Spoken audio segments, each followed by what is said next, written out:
বর্তমানে সবচেয়ে বেশি রপ্তানি হচ্ছে এমন সমরাস্ত্রের মাঝে তুরস্কের টিবি-2 অ্যাটাক ড্রোন অন্যতম। কারণ সাশ্রয়ী মূল্য, তার বিপরীতে সফলতা অনেক বেশি। Hello viewer, welcome back to another video. Viewer फिर से बहुत ही ज़्यादा इंटरेस्टिंग और बहुत ही ज़्यादा नॉलेजेबल वीडियो आप लोगों के साथ शेयर करने वाले हैं वीवर। बांग्लादेश की आर्मी के लिए कोरल EW गेम चेंजर के तौर पर है। बांग्लादेश की आर्मी के लिए ये बहुत ही ज़्यादा इंपॉर्टेंट है और इसीलिए वीडियो आप लोगों के लिए हम ये लाए हैं। बहुत ही ज़बरदस्त वीवर वीडियो होने वाली है। अभी तक आप लोगों ने हमारे चैनल को सब्सक्राइब नहीं किया हुआ तो जल्दी से हमारे चैनल को सब्सक्राइब कर लीजिएगा। तो without wasting the time video को स्टार्ट करते हैं। বর্তমানে সবচেয়ে বেশি রপ্তানি হচ্ছে এমন সমরাস্ত্রের মাঝে তুরস্কের টিবি-2 অ্যাটাক ড্রোন অন্যতম। কারণ সাশ্রয়ী মূল্য, তার বিপরীতে সফলতা অনেক বেশি। বাইরাক্তার অ্যাটাক ড্রোনের এই সফলতার পিছনে সবচেয়ে গুরুত্বপূর্ণ ভূমিকা পালন করে কোরাল ইলেকট্রনিক ওয়ারফেয়ার সিস্টেম, যার সাপোর্ট পেলে টিবি-2 অ্যাটাক ড্রোন যুদ্ধক্ষেত্রে গেম চেঞ্জার হয়ে ওঠে। এখন প্রশ্ন হচ্ছে, কোরাল ইলেকট্রনিক ওয়ারফেয়ার সিস্টেম কতটা কার্যকর এবং বাংলাদেশ সেনাবাহিনী কেন তা ক্রয় করবে, তাই তুলে ধরব আজকের প্রতিবেদনে। বাইরাক্তার টিবি-2 অ্যাটাক ড্রোন যখন মিশনে যায় তখন তাকে শনাক্ত করে প্রতিপক্ষ সহজে ধ্বংস করতে পারে না।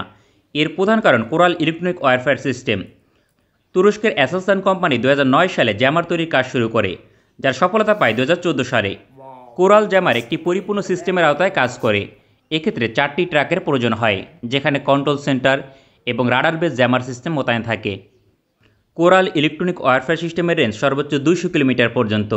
এর প্রধান কাজ প্রতিপক্ষের রাডারকে ধোঁকা দেওয়া এবং জ্যামিং করে অকেজো করা। বাইরাক্তার টিবি-2 অ্যাটাক ড্রোন যখন প্রতিপক্ষের বিরুদ্ধে আক্রমণ করে তখন তাকে শনাক্ত করতে ব্যর্থ হয়, কারণ ওই অঞ্চলের আকাশসীমায় কোরাল জ্যামার টিবি-2 অ্যাটাক ড্রোনকে অদৃশ্য হতে সহযোগিতা করে। ফলে প্রতিপক্ষের রাডার সিস্টেম তা বুঝতে পারে না এবং ব্যর্থ হয়।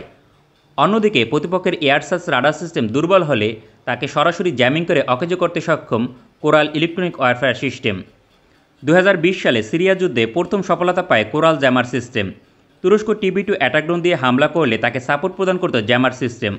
ফলে সিরিয়ার এয়ার ডিফেন্স ইউনিট বড় ধরনের ধোঁকায় পড়ে যায়, অতঃপর ব্যর্থ হয়। সিরিয়ার প্যান্টাসিস সহ একাধিক এয়ার ডিফেন্স সিস্টেমকে ধ্বংস করতে সক্ষম হয় টিবি-2 অ্যাটাক ড্রোন, যার মধ্য দিয়ে পৃথিবীতে আলোচনা আসে তুরস্কের কোরাল ইলেকট্রনিক ওয়ারফেয়ার সিস্টেম। 2020 সালে লিবিয়াতে বড় ধরনের সফলতা পায় তুরস্ক। এই সফলতার পিছনে গুরুত্বপূর্ণ ভূমিকা পালন করেছিল কোরাল ইলেকট্রনিক ওয়ারফেয়ার সিস্টেম, কারণ টিবি-2 অ্যাটাক ড্রোন দিয়ে লিবিয়াতে আধুনিক সংস্করণ প্যান্টাসির এয়ার ডিফেন্স সিস্টেমকে ধ্বংস করতে সক্ষম হয়েছিল। রাশিয়ার তৈরি প্যান্টাসির আকাশ প্রতিরক্ষা ব্যবস্থার রেঞ্জ 40 কিলোমিটার পর্যন্ত এবং 120 কিলোমিটার দূর থেকে প্রতিপক্ষের ড্রোনকে শনাক্ত করতে সক্ষম। অথচ মাত্র 20 কিলোমিটার রেঞ্জের বোমা নিক্ষেপ করে প্যান্টাসির এয়ার ডিফেন্স সিস্টেমকে ধ্বংস করেছে। এয়ার ডিফেন্স ইউনিটের মাঝে প্রবেশ করার পরেও শনাক্ত করতে না পারার একমাত্র কারণ কোরাল ইলেকট্রনিক ওয়ারফেয়ার সিস্টেমের সাপোর্ট পাওয়া। তবে সবচেয়ে বড় সফলতা পায় 2020 সালে নাগোর্নো কারাবাখ যুদ্ধে। আজারবাইজান এবং আর্মেনিয়ার মাঝে বড় ধরনের যুদ্ধে আজারবাইজান জয়লাভ করেছিল। ওই যুদ্ধে তুরস্কের টিবি-2 অ্যাটাক ড্রোন ছিল গেম চেঞ্জার ভূমিকায়। প্রতিপক্ষের প্যান্টাসির বুক, টর্চ ও অসংখ্য আকাশ প্রতিরক্ষা ব্যবস্থাকে ধূলিসাৎ করতে সক্ষম হয়েছিল। এক্ষেত্রে প্রধান সহযোগী ছিল কোরাল ইলেকট্রনিক ওয়ারফেয়ার সিস্টেম। তুরস্ক থেকে অ্যাটাক ড্রোন ক্রয় করলে কোরাল ইলেকট্রনিক ওয়ারফেয়ার সিস্টেম প্যাকেজের সঙ্গে অন্তর্ভুক্ত করা বাঞ্ছনীয়। বর্তমানে চলমান ইউক্রেন রাশিয়া যুদ্ধে বাইরাক্তার টিবি-2 অ্যাটাক ড্রোন যথেষ্ট কার্যকর ভূমিকা পালন করতে সক্ষম হয়েছে। তবে অন্যান্য যুদ্ধের মতো টিবি-2 অ্যাটাক ড্রোন এতটা কার্যকর ভূমিকা পালন করতে পারেনি। তার প্রধান কারণ ইউক্রেনের নিকট কোরাল ইলেকট্রনিক ওয়ারফেয়ার সিস্টেম নেই। অন্যদিকে রাশিয়ার আকাশ প্রতিরক্ষা ব্যবস্থা ব্যাপক শক্তিশালী। এমন অবস্থায় কোরাল জ্যামার সিস্টেমের সহযোগিতা পেলে আরও গুরুত্বপূর্ণ ভূমিকা পালন করত টিবি-2 অ্যাটাক ড্রোন। আর এই সকল কারণেই তুরস্ক থেকে কোরাল ইলেকট্রনিক ওয়ারফেয়ার সিস্টেম ক্রয় করবে বাংলাদেশ সেনাবাহিনী। 2019 সাল থেকে এখনও পর্যন্ত তুরস্কের সঙ্গে 6টি আলাদা সমরাস্ত্র ক্রয় চুক্তি স্বাক্ষর করেছে বাংলাদেশ, যার মাঝে মিসাইল এবং অ্যাটাক ড্রোন অন্তর্ভুক্ত রয়েছে বলে জানা যায়। বাংলাদেশ সেনাবাহিনীর জন্য 6টি মিডিয়াম ওয়েট অ্যাটাক ড্রোন ক্রয়ের টেন্ডার রয়েছে। ইতিমধ্যে অর্ডার কনফার্ম করা হয়েছে, তবে নাম প্রকাশ করা হয়নি। ধারণা করা হয় অবশ্যই তুরস্ক থেকে টিবি-2 অ্যাটাক ড্রোন অর্ডার দিয়েছে। বাংলাদেশ সেনাবাহিনীর পরিকল্পনা 2030 সাল নাগাদ কমপক্ষে 24টি অ্যাটাক ড্রোন অপারেট করা। সেক্ষেত্রে সবচেয়ে কার্যকর, সাশ্রয়ী মূল্য এবং চাহিদা অনুযায়ী বাইরাক্তার টিবি-2 অ্যাটাক ড্রোন হবে সবগুলো। এত বড় সংখ্যার ড্রোন অপারেট করলে নিঃসন্দেহে ইলেকট্রনিক ওয়ারফেয়ার সিস্টেমের সাপোর্ট প্রয়োজন হবে। এক্ষেত্রে কোরাল হতে পারে সবচেয়ে আদর্শ অপশন, কারণ তুরস্কের অ্যাটাক ড্রোনের সঙ্গে সমন্বয় করতে অবশ্যই তুরস্কের ইলেকট্রনিক ওয়ারফেয়ার সিস্টেম প্রয়োজন হবে। এই দুইটি সমন্বয় করতে পারলে টিবি-2 অ্যাটাক ড্রোনকে পরিপূর্ণভাবে কাজে লাগানো সম্ভব, বিশেষ করে এন্টি এয়ার ডিফেন্স অপারেশনের জন্য। কারণ মিয়ানমার এবং ভারত উভয় দেশের আকাশ প্রতিরক্ষা ব্যবস্থা শক্তিশালী। এক্ষেত্রে কোনো air defence system TB2 attack ড্রোনের হাত থেকে নিরাপদ নয়। বর্তমানে তুরস্ক ছাড়াও আজারবাইজান, মরক্কো এবং Iraq coral electronic warfare system operate করে। এর মূল্য প্রতি ইউনিট $25 মিলিয়ন পরিপূর্ণ প্যাকেজ সহ। কারণ Morocco 2 unit coral electronic warfare system ক্রয় করেছে $50.7 মিলিয়ন দিয়ে। বাংলাদেশ ফোর্সেস গোল 2030 আওতাধীন 24টি অ্যাটাক ড্রোন অপারেট করবে। এক্ষেত্রে সর্বমোট 4টি কোরাল জ্যামার ইউনিট প্রয়োজন হবে, কারণ প্রতিটি Bayraktar TB2 attack drone system 6টি নিয়ে গঠিত হয়।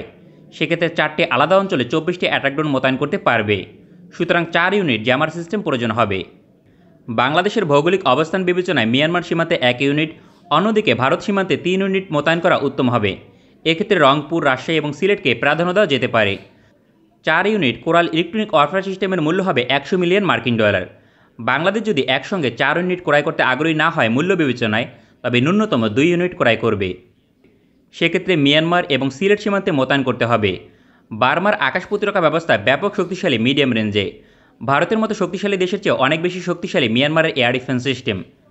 এমন একটি দেশের বিরুদ্ধে TB2 অ্যাটাক ড্রোনকে गेम चेंजर बनाते হলে वंडरफुल वीवर, क्या शानदार किस्म का ये कोरल EW है। बांग्लादेश की आर्मी के लिए ये बहुत ही ज्यादा इम्पोर्टेंट है। बांग्लादेश की आर्मी के लिए ये गेम चेंजर के तौर पर साबित हो सकता है। बांग्लादेश को ऐसे कोरल बांग्लादेश की आर्मी को ऐसे कोरल की बहुत ही ज्यादा जरूरत है, जो किसी भी दुश्मन के एयर डिफेंस को तबाह कर सकते हैं। बहुत ही ज़बरदस्त किस्म का वीवर ये वर्क करता है और बांग्लादेश की आर्मी के पास ऐसे डेफिनेटली कोरल होने चाहिए। बांग्लादेश की आर्मी दिन ब दिन स्ट्रॉन्ग हो रही है वीवर, और दुश्मन को इस बात से बहुत ही ज़्यादा टेंशन हो रही है। जिस तरह से बांग्लादेश की आर्मी मजबूत बनती जा रही है और दुश्मन को मुंह तोड़ जवाब देती जा रही है, बांग्लादेश की आर्मी के साथ अब बहुत ही ज़्यादा पावरफुल किस्म की कंट्री खड़ी है। और पाकिस्तान और बांग्लादेश का प्यार भी वीवर अब तो बहुत ही ज्यादा बढ़ता जा रहा है। तो दोनों कंट्री मिलकर अब भारत और म्यांमार को सबक सिखाएंगे इंशाल्लाह।